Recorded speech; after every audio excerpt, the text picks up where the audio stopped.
Welcome to Founders Future, a podcast powered by Closers.io, where we explore the journeys of innovative entrepreneurs and the road ahead for them and their companies. I'm your host, Milan Kohut, and in each episode, we uncover the stories behind impactful ventures, the challenges faced, the lessons learned, and the strategies fueling future growth. Today, I'm absolutely thrilled to be joined by Cindy Stibbard, a certified divorce and relationship coach and founder of Divorce Redefined, a boutique service guiding clients through relationship decisions, separations, and post-divorce transitions.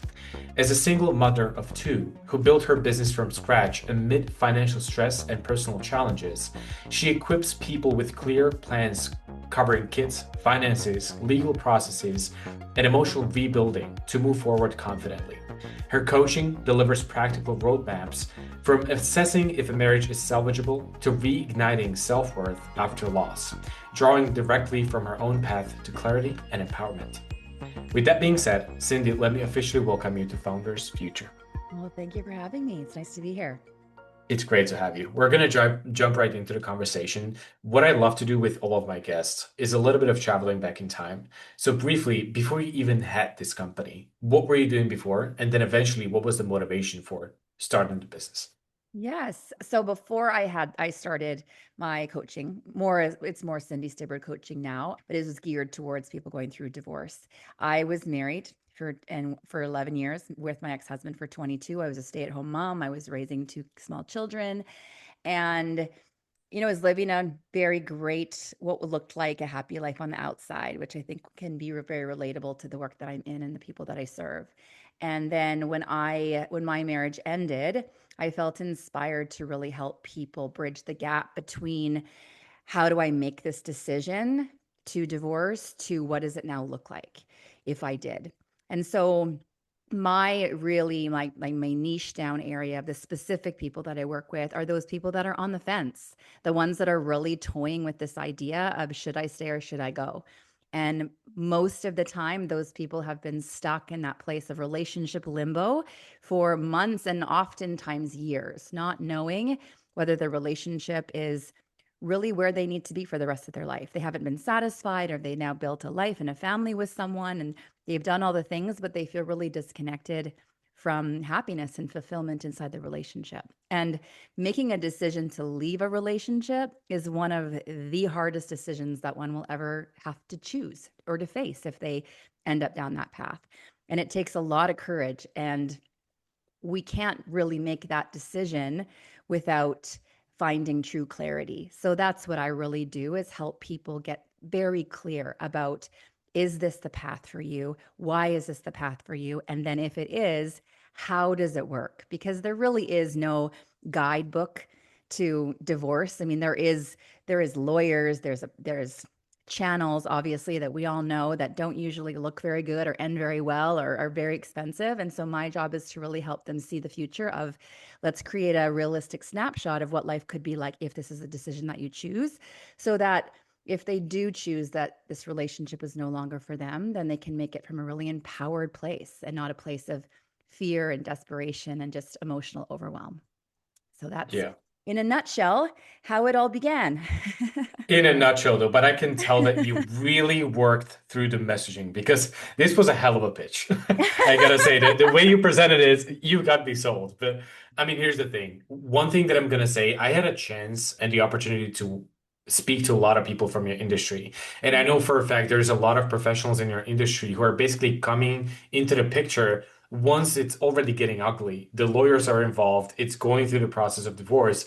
So what I love about this angle towards the offer that you have is basically really having that ability to salvage what's left and really work on the relationship. Because I believe many times divorce is not the answer. So I love that. And for a lot of people, it isn't. For some people, it is. For some people, they've really exhausted the option, and we just are a mismatch at this stage of our life, right? It's just not working anymore, or you've really fallen out of love. But if there's an opportunity to rebuild, then let's focus on that first. And so Yeah. what I've created is something called the relationship audit. And it's think about it like a personality test, but for your relationship. So it's about a 30 to 45-minute deep dive assessment into the 12 areas of relational health to really get a sense of where your relationship is truly at. And then based on the overall score and the result at the end, we can either funnel into the relationship reboot, which really tries to look at the three lowest areas, most vulnerable areas of your relationship, and see if we can bridge any gaps or close any breaks to get this relationship back on track, right? Can my marriage be saved? And if so, how can I do it? Or it will also show this relationship maybe has run its course. And then what do we do from here? Instead of making any big moves like getting legal involved, like taking that next step, because anyone who knows anyone who's ever been divorced, you know that it can be a very long, expensive, emotionally taxing, draining battle. Yeah, And I want to, if you're going to make that decision or anyone's going to make that decision, I want you to be as prepared for that as possible. absolutely. Now, I think that Cindy, you made it very, very clear on who it is that you're trying to work with right now. So we don't have to dive deeper into that. But what I do want to dive deeper into is basically the stages of that which like the client is going through. Like really get a better understanding of what is happening on the inside, and also go through all of the offers that you have in place for your clients, so we have a better understanding of what's happening there. Mm-hmm. So where would you like to start in that way? Now, when it comes to this, what I love to do, obviously, everybody in your industries has a certain angle towards the offer. There is a different duration of the program, different, frequency in terms of how often do I get to see you as a coach. Right. There's just a lot of specifics, right? So I want to bring the listeners close to what it actually looks like in real life to be your Mhm. client. Right. That's a great question. So everyone who ends up working with me funnels first through the relationship audit. And this is a digital assessment, like a personality test, where you go through all of the questions and the assessments of a relationship. And right online, I have an online assessment that's private. You get to see it. You get to see the results. The only other person that sees the results is me once it's sent into my system. And you go through this really brutally honest with yourself from your perspective, not from your partner's perspective, not from how you think a relationship should be, but you really assess what is my experience like inside this relationship. Because what this is doing is it's really getting a black and white, data driven sense of where does my relationship really stand? And then where do I stand in it? So at the end, you'll get a full written, comprehensive, almost diagnostic report that pinpoints and assesses the 12 core components of the relationship. So you'll get a score and a percentage of, how well are we doing in communication? We're like a 30%. That's an area that needs work. Or we're an 80% in our finances. So we're good in that way. So let's focus on the weaker areas. So from there, clients, if they want to move forward and they want to either work on their relationship and give it one last attempt to see if I can fix and repair, or I need to come to terms with the fact that I'm done with this relationship and what does that look like, then we hop on a call together and we talk about those two different options. So the first option is the relationship reboot. I really want to see if I can do one last thing, anything to see if I can fix this relationship before I let it go. And these people are normally the ones who've been going to therapy, right? You've been going to counseling with your partner for a long time, and things just haven't really been fully working, but you're not quite ready to make the decision to leave it. So, what we do in that program is we take a look at your relationship audit results and we hone in on the three lowest scores. And then over the course of the 8 weeks, working together one-on-one weekly, I give you specific strategies and tools and skills to use to see if you can strengthen this relationship. Because sometimes it does take just work on one side of the equation to make a difference Mhm. for both of you. And so we do one-on-one calls each week, and then I do a 30-minute check-in in between. There's specific strategies, and my clients have messaging access to me all the time in between, so they don't need to wait for the next session because I like to be able to coach them in the moment. Once they're having that hard conversation with their partner or something's come up or they have a question, it's in those moments that are the most important piece. So after the 8 weeks of really focusing on this repair and reconnect, then they get a sense of, yes, there is good foundation here that I can work with. And we have some direction to reconnect and rebuild, and I'm going to stay. Even if that staying means, for an indefinite amount of time. We'll see how it goes for you. Yeah. And then sometimes people will go through the 8 weeks with me and realize, there's too much for me to fix on my own here. Like my partner is not meeting me here. I can't save a sinking ship all by myself, right? And I can't carry all of the weight. And so it really is also a chance to really get a sense of, can I build and repair with this person? Can this person build and repair with me? Are we on the same page? Do we want this? Is it possible to do this together? And then if it's not, the next arm of working together is called the decision path. And this is either 8 weeks or 16 weeks, depending on each person's specific situation and timeline.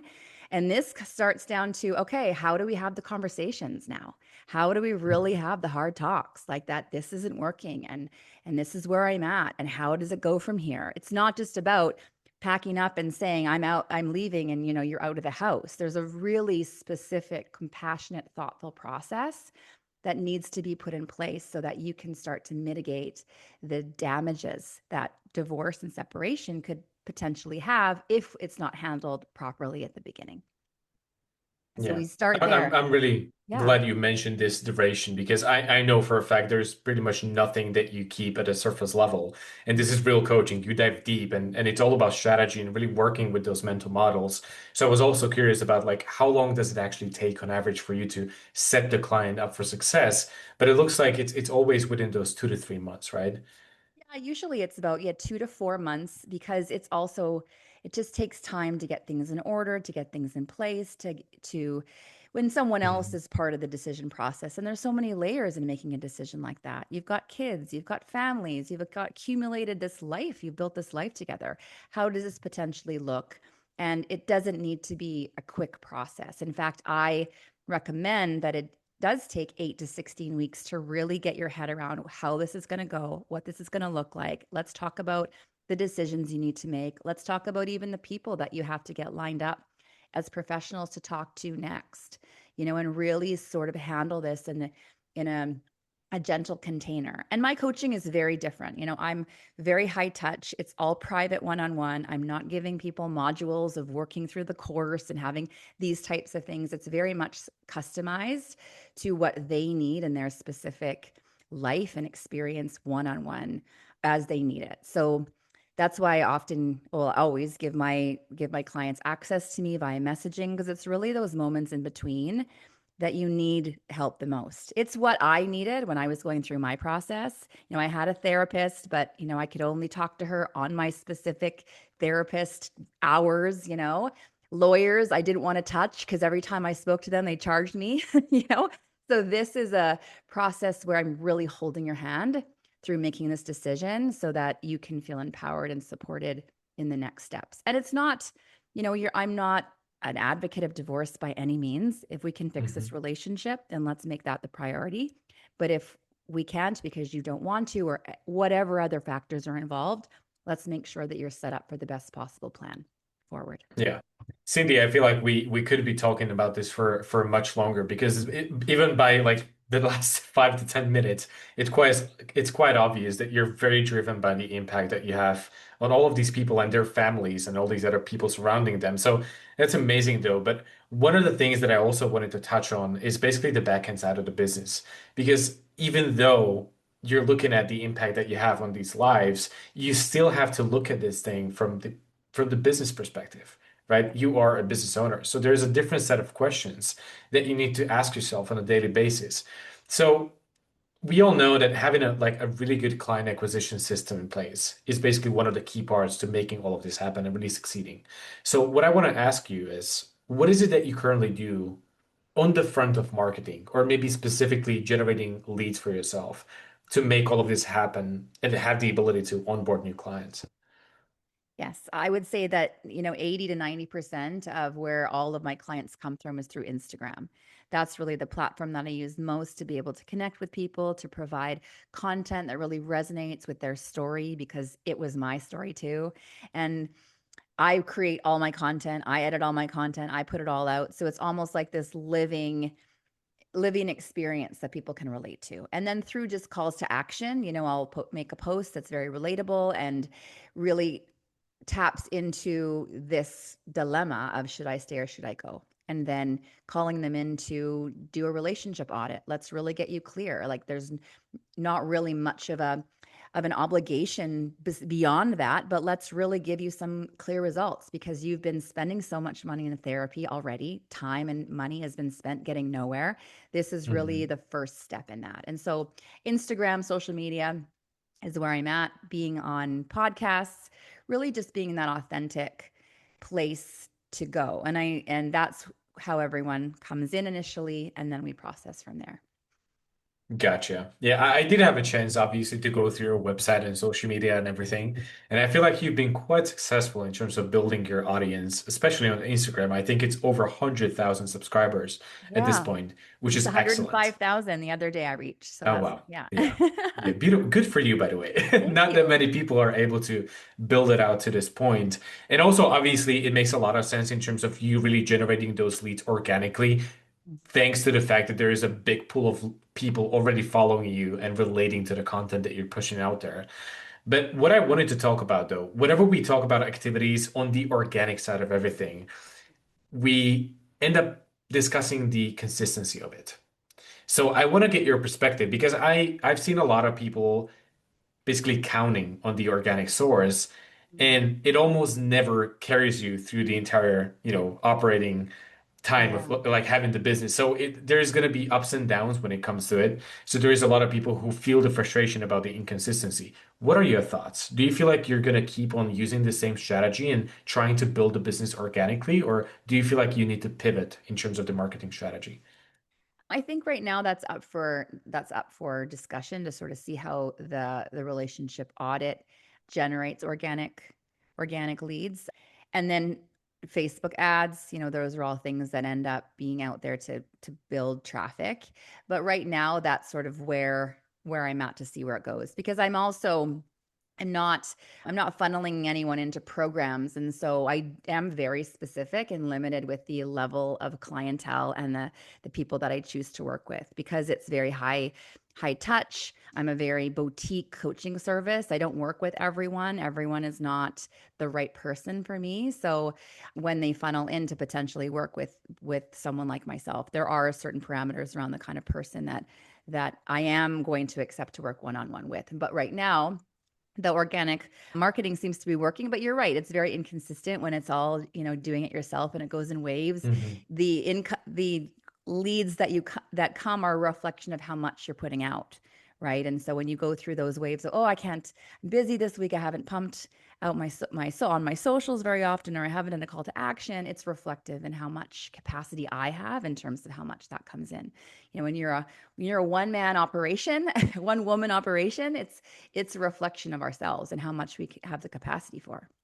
Yeah, one woman show, 100%. Yeah. Now, I feel like this question would be much more relevant if we think through it in terms of like what's going to happen in the future, right? Mhm. So obviously you must have some kind of vision of what you're trying to build. So maybe if a part of your plan is really get maybe some other coaches working under you in the future or scaling in terms of launching some group offers and stuff like that, this would be a different type of conversation. But talking about the future though, Mhm. especially when you think about the short-term goals, so let's say the next 6 to 12 months, what would you say are like the biggest goals, targets, revenue, milestones, whatever comes to your mind? I think for myself, my scaling option is not to necessarily dilute it with having other coaches in my place. It's not really the model that I'm after because I think that a lot of businesses, coaching and otherwise, go that direction. And I don't know how many courses I've taken digitally that I've never really finished. And so it hasn't really made the kind of impact that I know it was designed to make. So, in Mhm. order for me to know that I'm making an impact on people, that I have to be able to be firsthand in their life and in their experience. And so my model of scaling is more about increasing the type of clientele that I work with, about a very VIP, very boutique high level with really high functioning executives, entrepreneurs. I work with people in the NFL. I've worked with really high level CEOs around the world, like the people that really want to make this experience and do the right thing the best possible. And so that way I can really also give them everything that they need. A lot of people at that level want high touch. They don't have time for another course. They don't have time for another module. Mhm. my whole scaling is to just scale on that level where I want to be the go-to if you're, at that VIP level where you actually want that person in your life to help you guide you through the decision because you're ready to make it. You're done where you're at. You want to do this in the best way. You want to invest 8 to 16 weeks to actually make a decision and move on with your life, because this piece is the only place that you seem to be stuck, because everything else is super successful and amazing, but the relationship piece has gotten you stuck. So that's really sort of my model there. Although the relationship audit itself, the digital relationship assessment, is accessible to everybody. It's $199.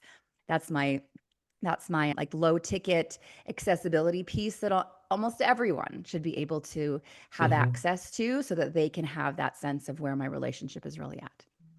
This is interesting, though. I really appreciate your authenticity and transparency when it comes to how you view this and the type of audience that you want to work with. So it really looks like on the side of one-on-ones, you just want to be the highest of the highest, right? The best sort of like entrepreneurs, CEOs, high performers, elite sort of clients.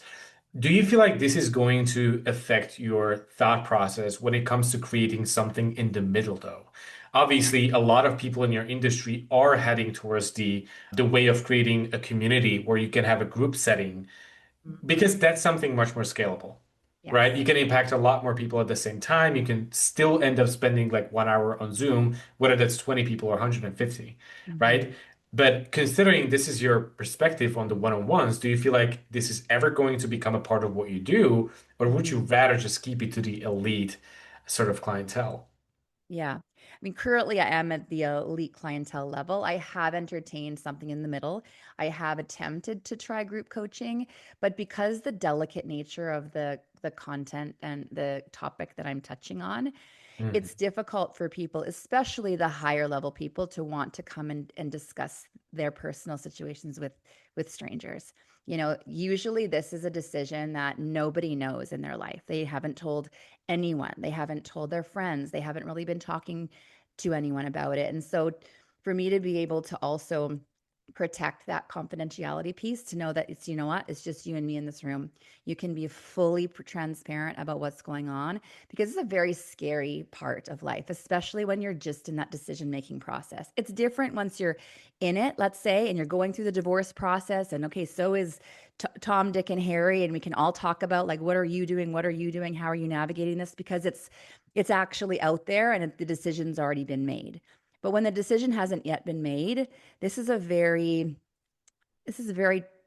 fragile stage.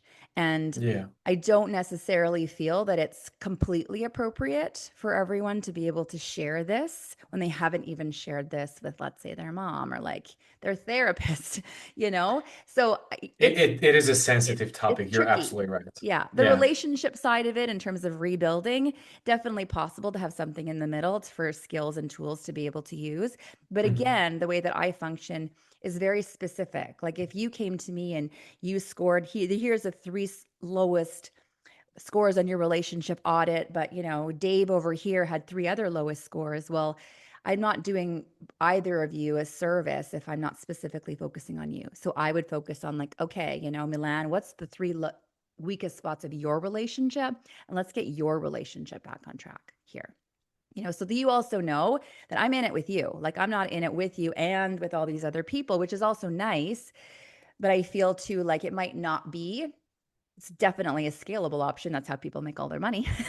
But I think for me, my goal is more impact than income. And I know that the more impact I can make, the income follows. As a byproduct. I would agree. I feel like that's a healthy perspective to have. And also, one thing before we wrap this up, I really want to leverage on the fact that you've been very transparent with everything that I wanted to talk about. So obviously, you build this incredible community and the audience on social media. You're helping a lot of people, changing lives. Now, when you really think about growing in a sense of really working with those modern ones and working with that elite sort of clientele, what do you think could become like the biggest challenge to making all of that happen in the future? I think, just having capacity as one single person, and then being able to have that marketing reach, making sure that the right people are knowing that I'm available. Because too, a lot of those high level VIP people, they aren't hanging out on Instagram. They're not necessarily scrolling. They're very, very busy people. I'm also on LinkedIn. I have a really great exposure over there. Facebook and TikTok, are there just for content, but they're not buyers. So it is just about that strategic knowing how to access, the level of people that need my support. How do they find me, right? Yeah, very true. Very true. We're going to finish on a positive note. I'm going to ask you one of my favorite questions ever. So, Yeah, sure. if you could travel back in time, though, to the maybe very beginning of your journey as an entrepreneur, what would be the best piece of advice that you would give yourself? Mm, it's okay to, I think the biggest piece of advice is not to give up. There's been lots of times on this journey, and I haven't been on this path very long. I've only been in this business now for, going into my 6th year. There's been so many times where I have chosen the wrong kind of support or spent too much money on something, and I could have easily just given up and gone down the street and, got a job at the grocery store. Right? I think when you're truly an entrepreneur, you have to just weather that. You have to know, what is the reason that I'm doing this? Like, where is my passion? Because if you're doing this just for the money as an entrepreneur, that money sometimes doesn't come for a long time. You have to be driven by something deeper than just that in order to stay in the long game. And you have to be willing to weather the storm and fail and make the mistakes and then pick yourself back up, because you know that if you're doing what you're supposed to be doing from your heart, it will end up working out. And the more you grow, the more you learn, the more you become wiser, then you end up starting to work with the right people, make the better choices. You have to make the wrong choices to learn how to make the right choices, right? And don't give up just because of some wrong choices along the way. Yeah. I love to finish on a bit of wisdom here. That's my go-to. So, no, seriously, Cindy, this has been an incredible conversation. So, I really want to say thank you for taking the time today, sharing the story with me and the audience. And if anybody from the listeners wanted to reach out, get in touch, maybe even work with you, what is the best way to go about it?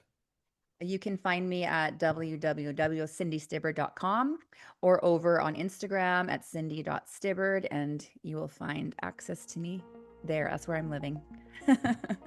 Beautiful. Yes. Awesome. Cindy Stibbard, one more time, thank you.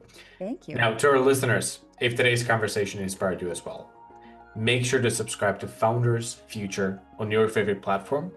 And also, if you're a business owner, more specifically a consultant or coach, or you have an agency and you're trying to scale the business and really enhance both your sales and marketing efforts, also visit closures.io, get in touch with our team, and discover how exactly we scaled our company from 0 to over 30 million per year in less than 3 years.